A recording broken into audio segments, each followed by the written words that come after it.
জনৈক মহিলা জাহান্নামের আগুনে যাবে বা গিয়েছে, জাহান্নামে জ্বলছে, মানে কবরের জীবনে মরার পরে জাহান্নামের আগুনে জ্বলছে, আর জাহান্নামে যাবে।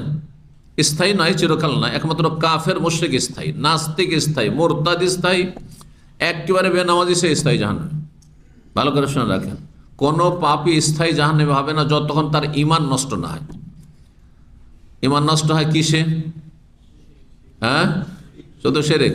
এটা একটা প্রশ্ন থাকবে, লাস্টে প্রশ্ন করে প্রাইজ দেবো, কিন্তু মনে করে দেবেন, পরে হয়তো আমার খেয়াল না থাকতে পারে। একটা প্রশ্ন করবে, এইটা উত্তর রেডি করেন। এখন উত্তর না, তখন, এখন আলোচনাটা শেষ করিনি, ঠিক না? স্যার, হ্যাঁ, আমার আলোচনা শেষ করি, তারপর আপনাদের আলোচনা শুনবো।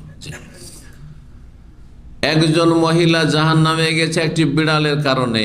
রাবাতা থা, সে বিড়ালটাকে বেঁধে রেখেছিল বাড়িতে, বন্ধ করে রাখেন আর বেঁধে রাখেন।